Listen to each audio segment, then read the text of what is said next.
You're listening to Your Highest Self podcast, episode 75. Today, we're talking about putting yourself out there with Kendra Perry.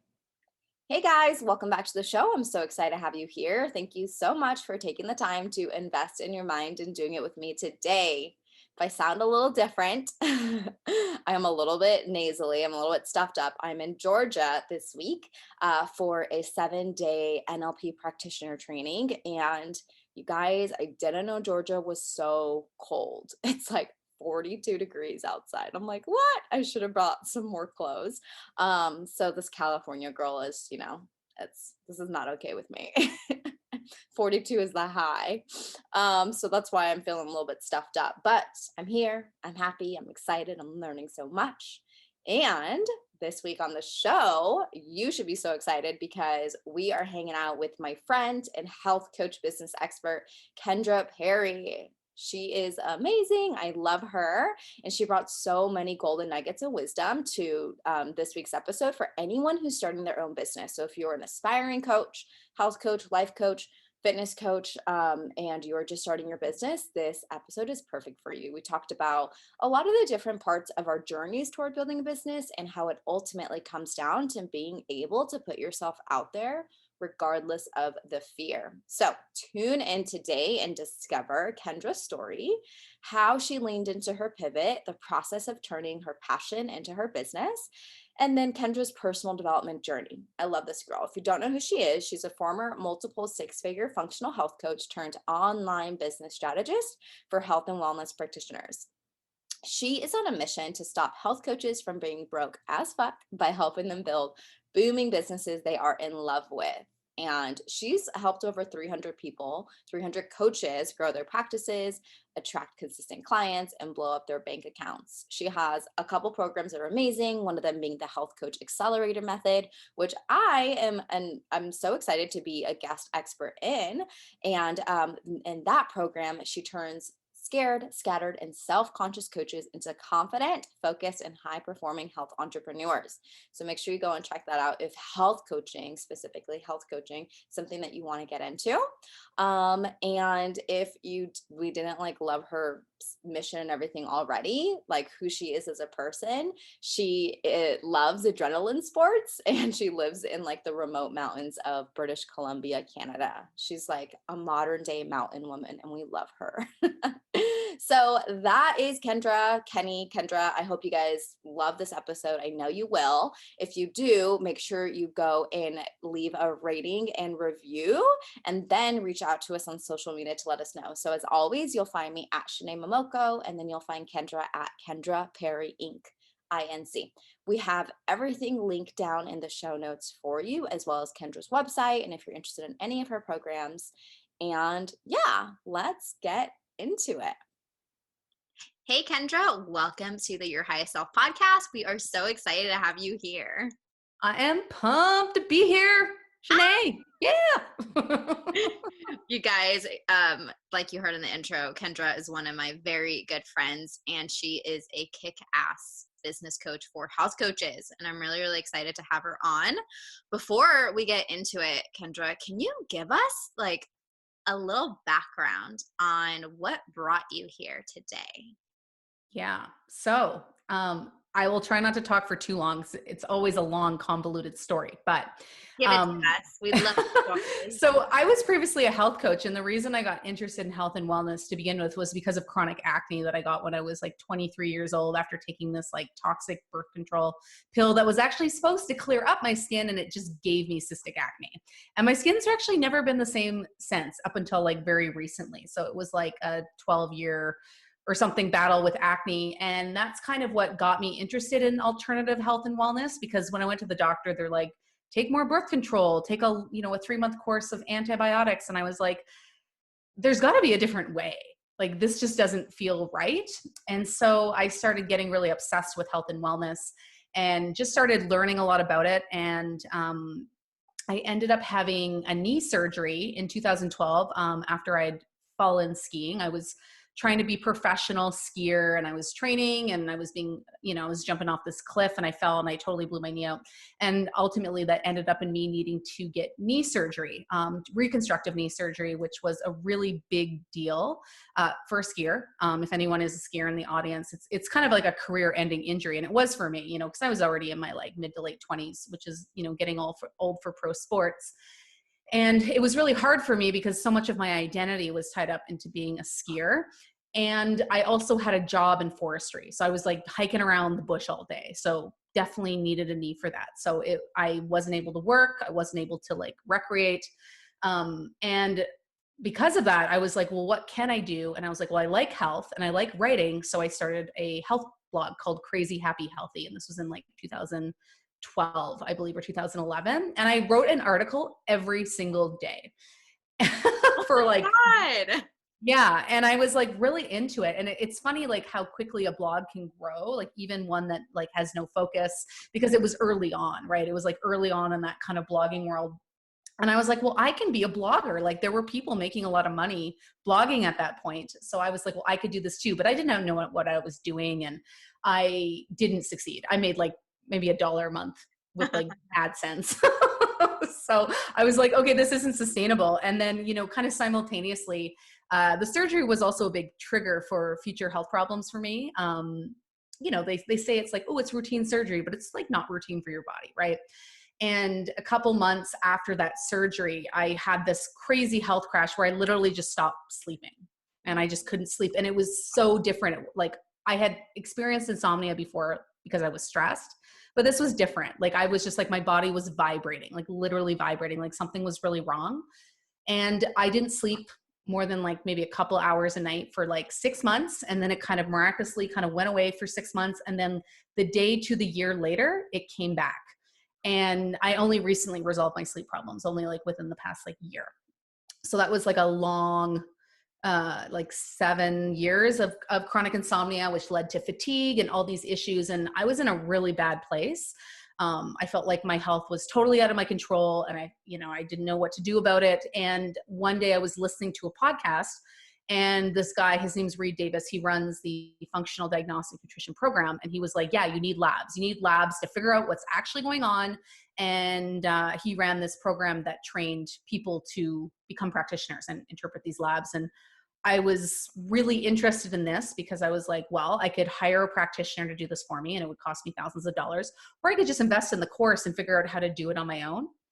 And once I got in the course, I realized, well, this could maybe be a job. Like maybe this is a way for me to make money online. And so that's what I did. I ended up going through the training program, graduated in 2014, and then 6 months later, actually got hired on with functional diagnostic nutrition. They offered me a position as a course mentor, and then I eventually developed their postgraduate membership. But yeah, I also built my business on the side and, grew it quite quickly. Had a struggle in the first year or two, like most people do, but figured it out, got some good mentors. And 3 years after graduating, or I guess 4 years after graduating, I had built this 6-figure health coaching business. And at that same time, I decided to leave functional diagnostic nutrition. And when I was working with that organization, I was working with coaches, I was working with practitioners, I was helping them with their businesses. And once I left, I realized how much I missed working with coaches and practitioners. And I realized that I actually enjoyed that more than the actual like working with clients and health coaching side of things. And I realized that business and marketing was my thing. I was good at it. I loved it. I felt passionate about it.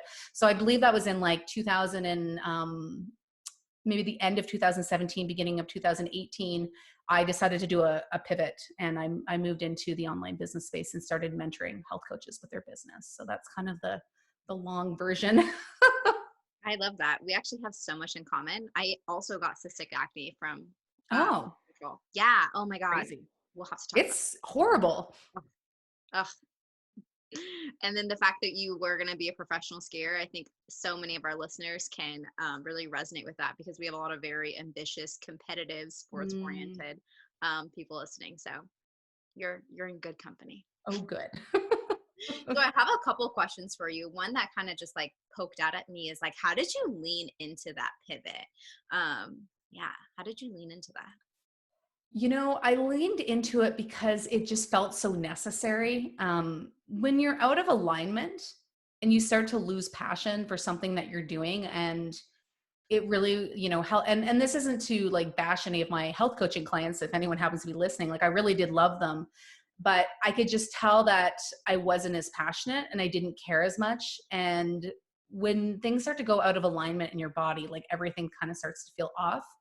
And I wasn't excited. I was waking up and I felt burnt out, and I just felt like it wasn't fair to the people I was working with or me, right? Because people invest a lot of money to work with you, so you should be all in. You should have both feet in, right? I just didn't feel like I did.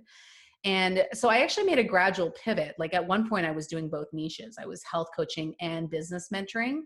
And I was just kind of doing this gradual transition. And I just got so much great feedback from the business stuff I was talking about.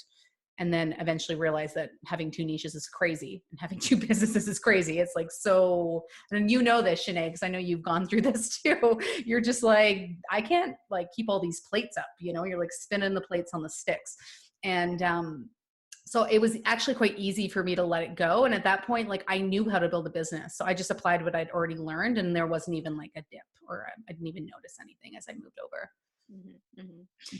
Going back to like when you first started, it sounds like the same thing. It was like necessary. Like you had your surgery and then your health was out of whack. It was like a necessary thing for you to learn how to do health coaching for yourself. Mm-hmm. What was the process of like turning that passion into your business? Did you have support? Did you have a lot of self-doubt, like external and internal? What did that look like for you? Because I know that's something a lot of people struggle with. Yeah. And I think I was hesitant in some way, shape, or form, but I was also incredibly ignorant about like what it meant to actually build a business. So I was very like, I guess, naive. I was like, oh yeah, I'll just get a Facebook page and I'll like tell people I'm a health coach and people will come running. And so it was easy for me to kind of like transition into it because I guess I was so naive and ignorant, and I was so excited. And I thought that my passion and my excitement alone would be enough to just build a business. And obviously that's not the experience that I had, but I think for me, like you're right, like it was very necessary because I live in a very small town and there's like 10,000 people in my town. There isn't a lot of job opportunity, and my experience was in one industry only. And, I had knee problems and it didn't pay very well. Like I was working 50 hours a week and barely paying my bills. Right. So I was very motivated. And I think what can really help when people transition into building a business, because it can feel quite scary, is keeping something on the side to pay the bills, right? Because, I was working for functional diagnostic nutrition. I'm lucky it was very aligned, but that was about like 15, 20 hours a week. And it paid my bills, because I think where a lot of people get to is they don't realize how hard it is to start a business and the fact that it takes time to become profitable. And if you don't have something paying your bills, it brings a lot of stress and a lot of desperation into your marketing, because you're just desperate to take anything you can get. And that means that you don't take on the best suited clients. You end up breaking a lot of your boundaries, and you just put out desperation vibes. Like it's not a good look, right? So I think it's easier to transition if you just keep something part-time that's like just going to pay the bills, so you don't have to stress about that. Oh my God, I resonate with you 1,000%. It's something I tell all my clients too. And I actually read it in a book. They were saying something, they were comparing it to like stock portfolios. Like if you put everything in one, of course, like if that crashes, it crashes. But as an entrepreneur, you're going to do so much better if you have multiple streams of income. And I was a personal trainer for a long time while I built my online business. And I still do have training clients, you guys. It's easy money now for me. So I'd love to talk about like, what was the personal development journey that you had to go through? Because as we all know, mindset is everything. You had this passion, you're a little bit ignorant. But like, what did that journey look like for you? Yeah, I mean, it was a slap in the face in some ways. And I think a lot of like new business owners can resonate with this, because you are completely unaware that there's any personal development involved, and I started my business in, 2013, 2014. I know there was a personal development space, but like I wasn't aware of it. I didn't even really understand what that was. Like at that point, I hadn't pursued anything like for counseling. I wasn't doing massage. Like I do so much self-care now. And I have a lot of support in terms of like life coaching and counseling. And I hadn't even done any of that. So I wasn't even aware. And I think with building a business, what is so important is that you learn who you are, right?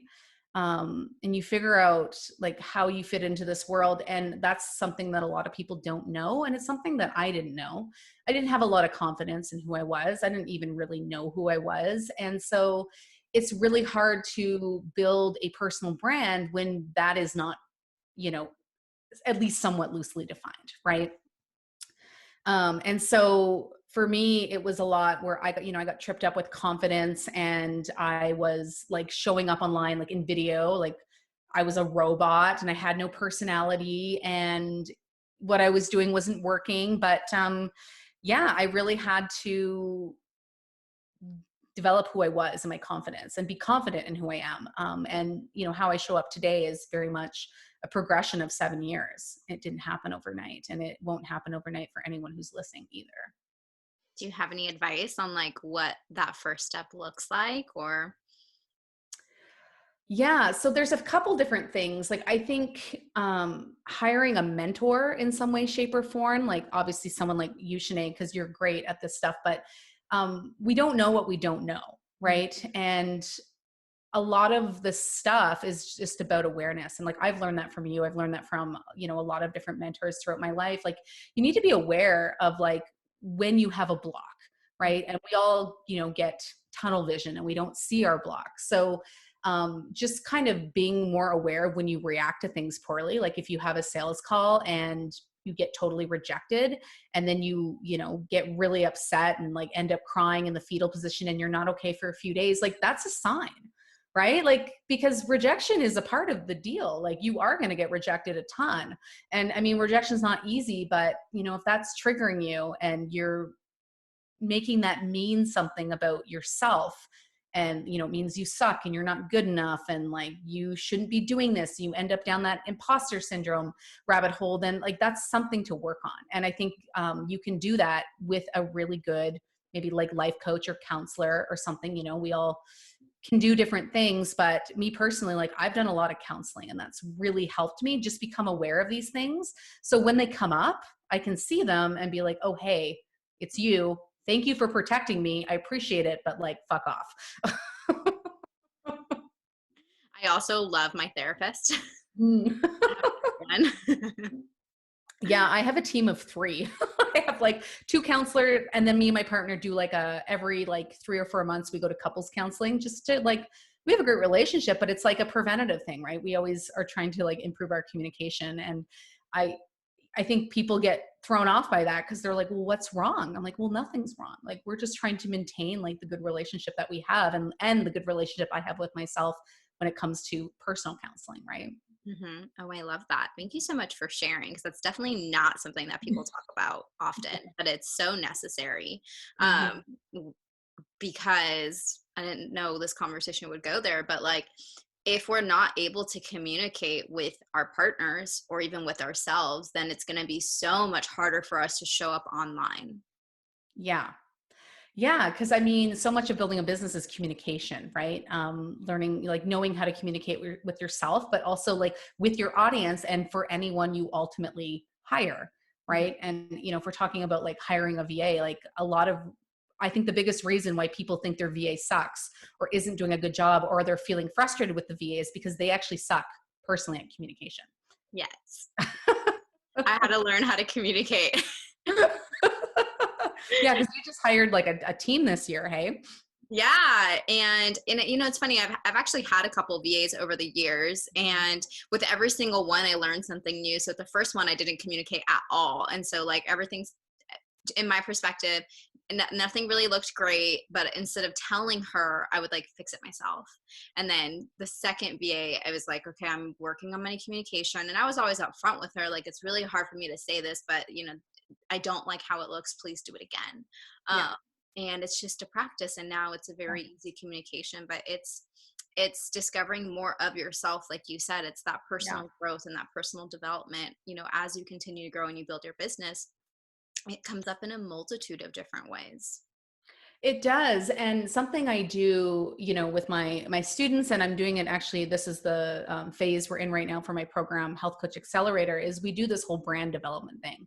And a lot of people think branding is just like the colors and the fonts, right? But that's like really just a visual representation of the deeper part of a brand, which is like the voice, the personality, right?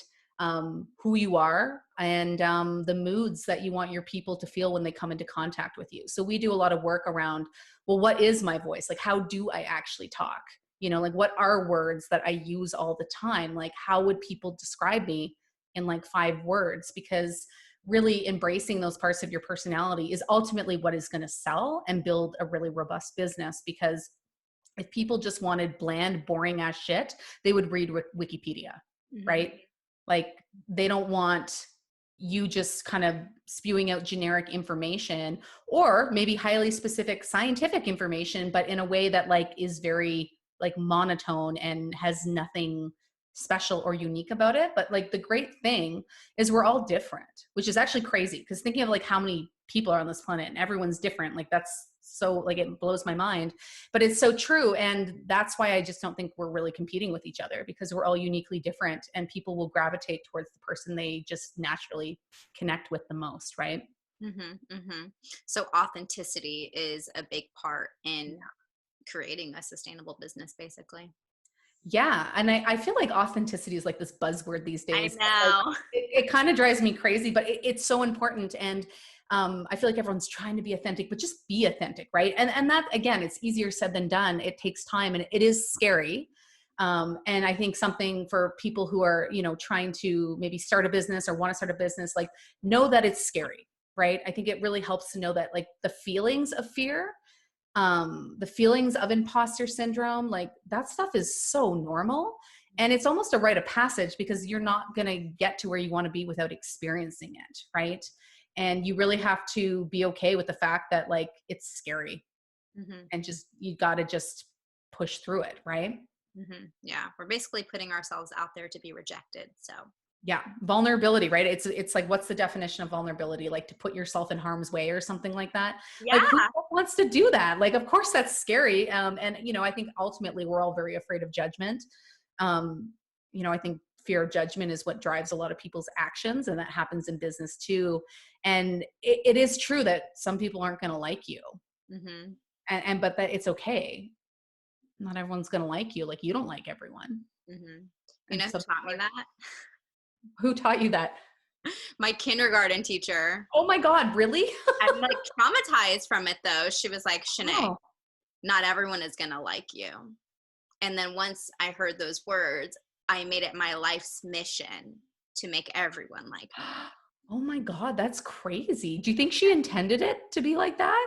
No, there was a kid that I really wanted him to be my friend, but he did not want to be my friend at all. And I actually did a whole podcast episode on this. I can't remember which one it was, but he didn't want to be my friend. And I would try and try and try. And she like finally like pulled me aside and she was like, Shanae, like not everyone is gonna like you. Like you have to be okay with that. And yeah, my little 6-year-old brain was like, it is my life's mission to make everyone like me. And Oh then my gosh. thus was born the people pleaser, the just like the chameleon. But yeah, so Oh, that's so interesting. And I think obviously a lot of people understand like that people pleasing. I mean, I think it's very much like a social conditioning thing, right? Like, make everyone happy, especially as women, like the nurturers, and like self-sacrificial, like do everything for everyone else first, and like you don't matter. But it's definitely a slippery slope, and it doesn't lead to happiness or fulfillment in any way. so how has that shown up for you while you've been on this one? Because building a business is like the biggest spiritual and personal development journey of Mhm. our lives. How has that shown up for you, and how have you, if you have, healed some of those wounds? Yeah. So this is something actually just happened to me recently that made me think like, oh, I've healed some of this.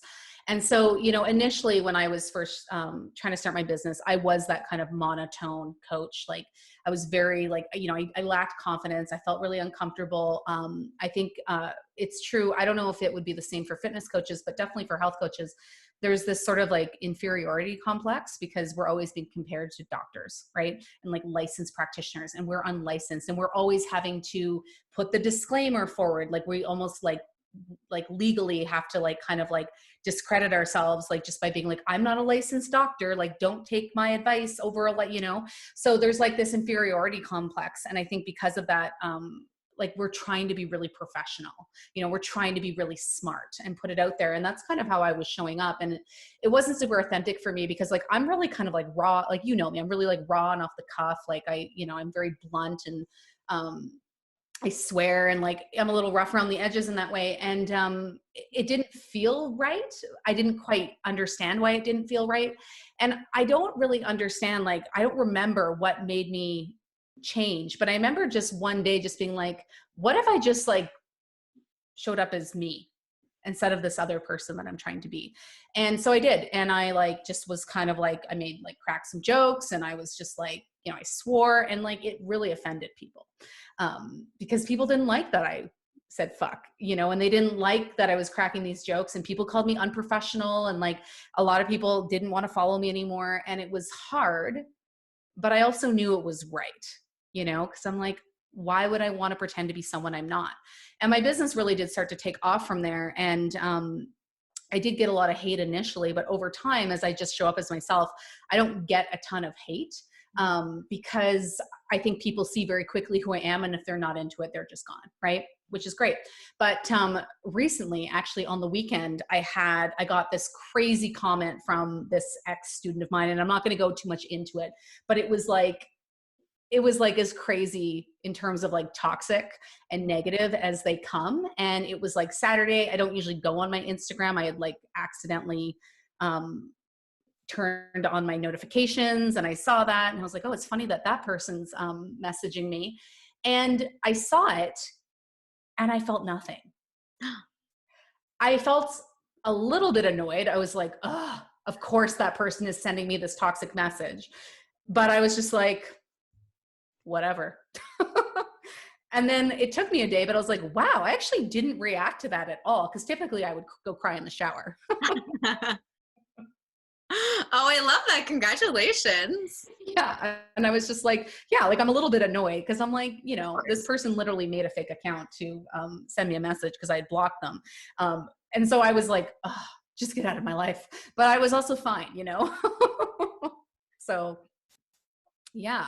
That's a huge step. And I really like that you actually took the time to be proud of yourself for it.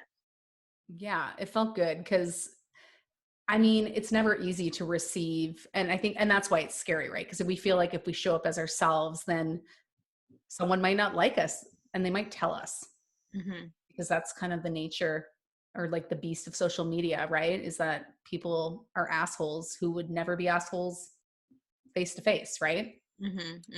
But I think what's really helped me, and Pat Flynn is a guy I listen to sometimes. He has a podcast called Smart Passive Income Podcast.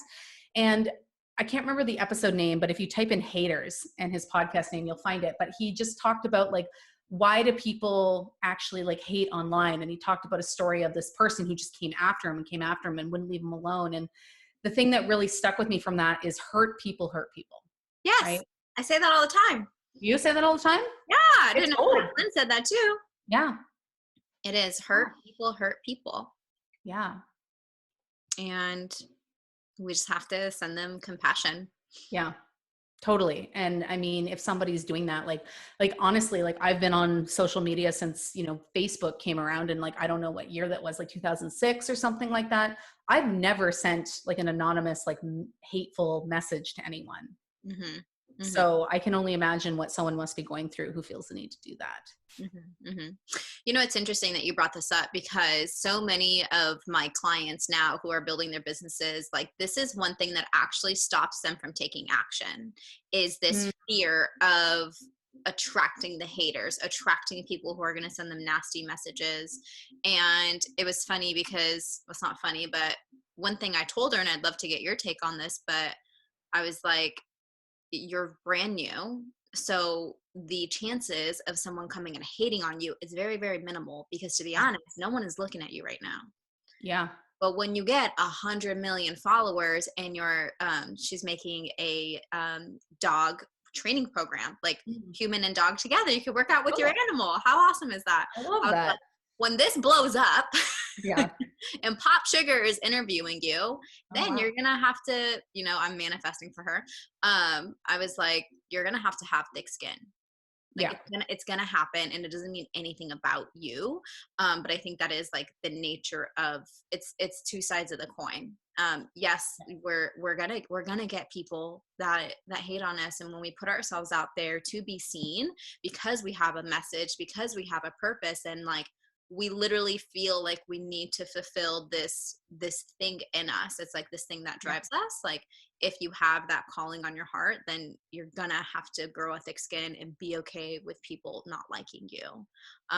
What advice would you have for someone like that who's allowing this fear, which is irrational a little bit, but then Mhm. also like very like it Mhm. will happen, from stopping them from taking action now?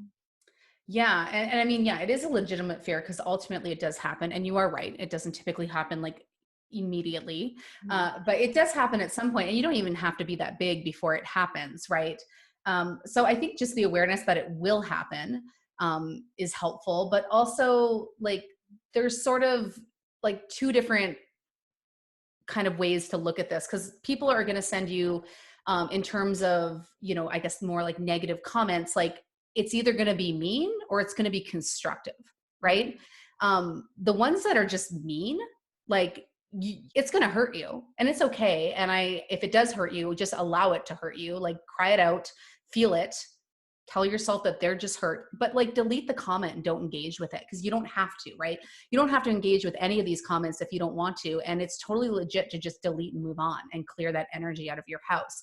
If it's constructive, you may want to engage with it. Again, you don't have to, you're not required to, but some people, especially with health and wellness and fitness, like people just have different opinions and they've been taught different things, and like the research can prove kind of anything in the end. So people have had different experiences, or they've have different levels of education, and so people are going to disagree with you. Now, if it's constructive, if it's just someone not agreeing with you, I mean, and if you're getting triggered, I mean, I would say that's probably more of an ego thing. And that might be something to look into. But if you do want to respond to feedback that, might be a little bit like harsh or a little bit like aggressive, but it's not necessarily mean, it's not attacking you, it's maybe saying something about the information.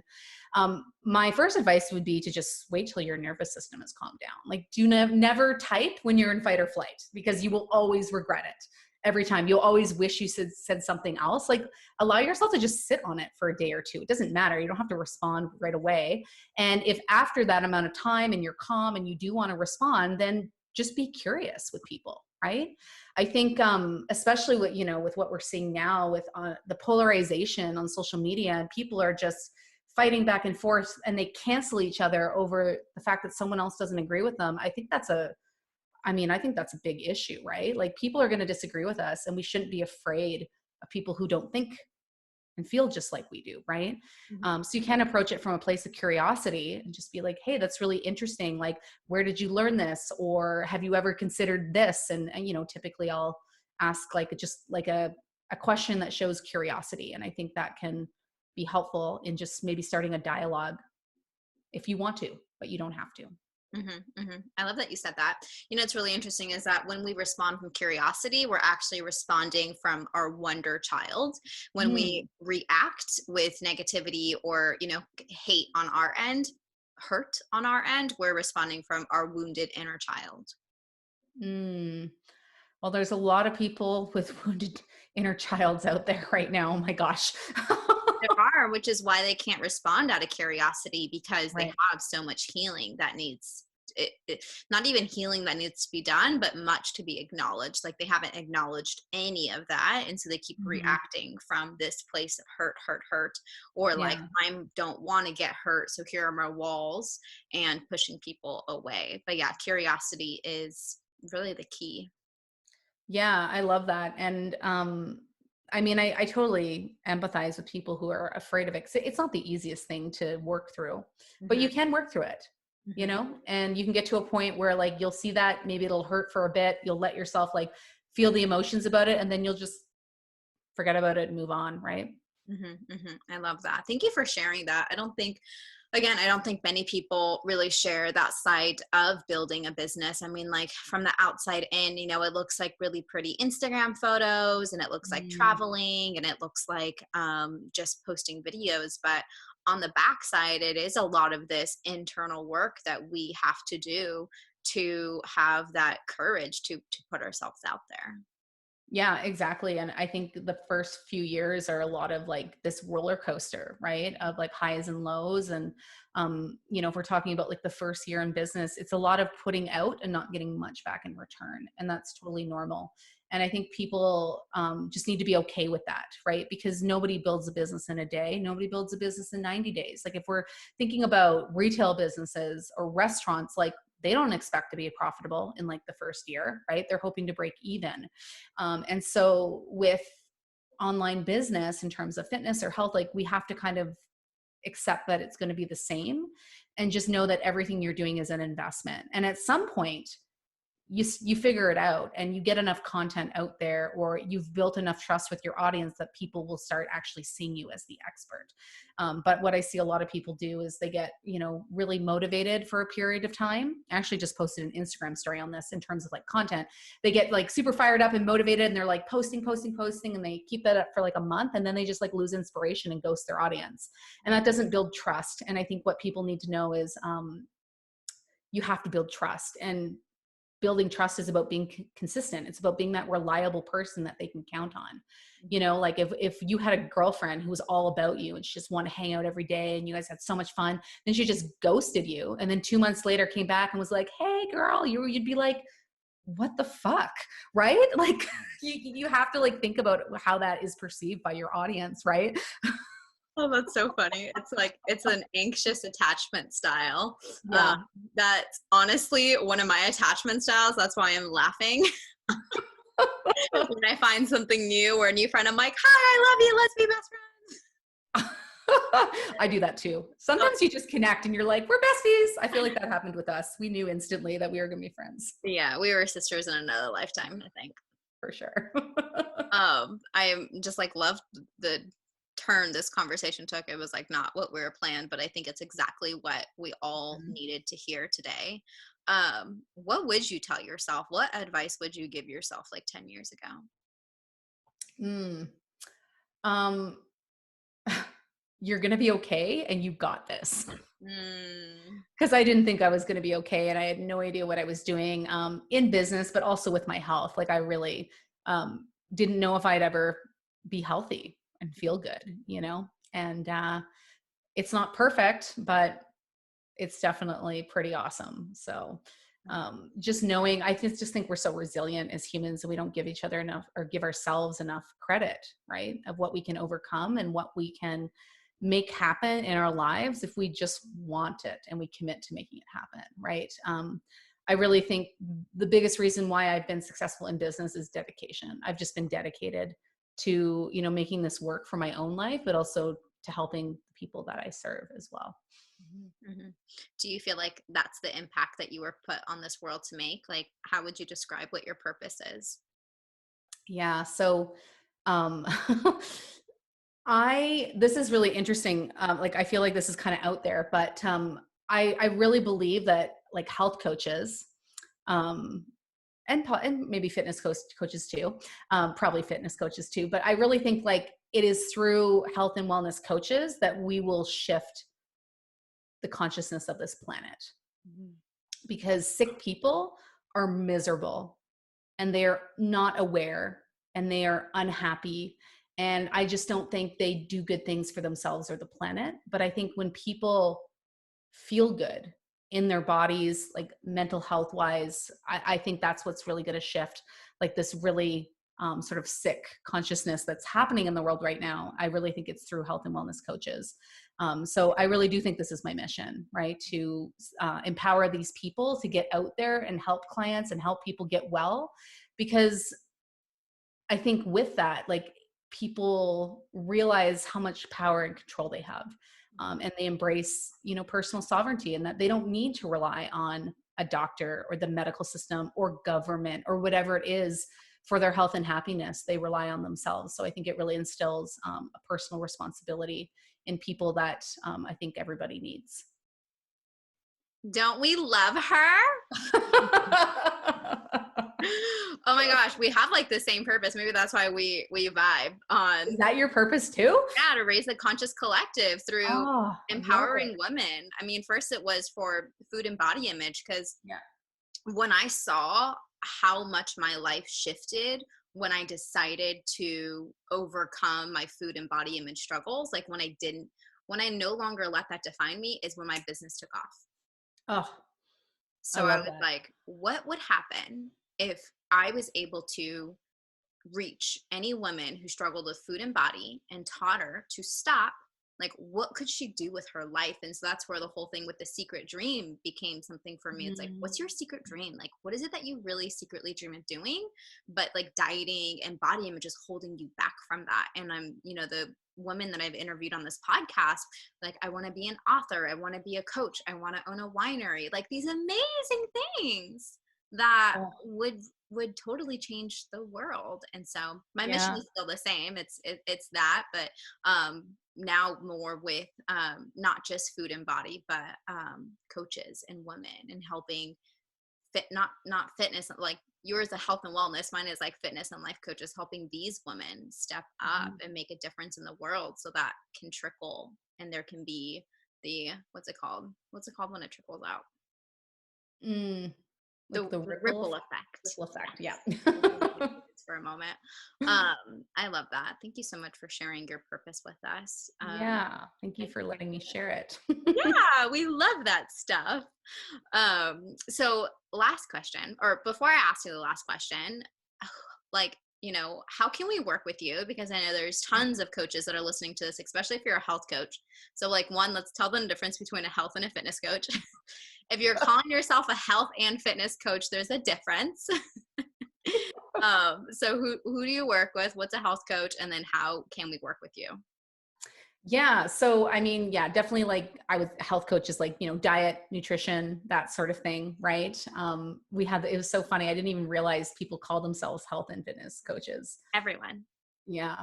Well, good to know. I mean, I would say like health coach is more focused on like people who have like chronic health problems and like symptoms and like running labs and that sort of thing, where obviously I think health and fitness would be more focused on exercise and fitness, but maybe also some nutrition. There's nutrition in that. Yeah. It's like fitness and nutrition, but like health, like I didn't know this, but you guys can actually take courses from Kendra. Kendra will teach you how to run labs and read hair tissue mineral analysis to see like where HTMA, like what you're deficient in. So if you've got hormonal problems or chronic acne, like maybe I need to hire one of your students to help me with my acne. Yeah, so I have a couple different ways you could work with me. I mean, my primary program is Health Coach Accelerator. This is for health coaches, wellness coaches. Like, we have some fitness coaches too who want to build their business. And this is like the foundational programs. This is for people who are, brand new, or maybe they're a few years into their business, but they're not generating 5K a month consistently. Like, they're barely clearing 2 and 3. And when they hear people talk about 6 figures, they just, like, their head explodes. So that feels like so far out of their reach. So this is really like the foundational program, and we're launching mid-January of 2021. And it's just like, this is what you need in place, or nothing else is going to work. If you don't have this in place, like if you want to launch a course, a group program, a membership, like retreats, whatever that is, if you don't have these things in place, then it's not going to work. So this is very much like the linchpin foundational course.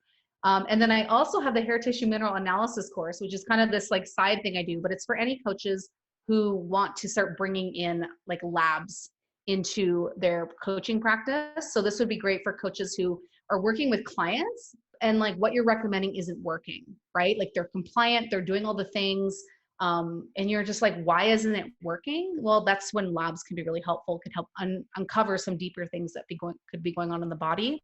And a really great lab is called hair tissue mineral analysis, and it basically assesses mineral levels, which are very foundational to every single physiological function in the body. So when minerals are balanced, digestion works better, energy levels are better.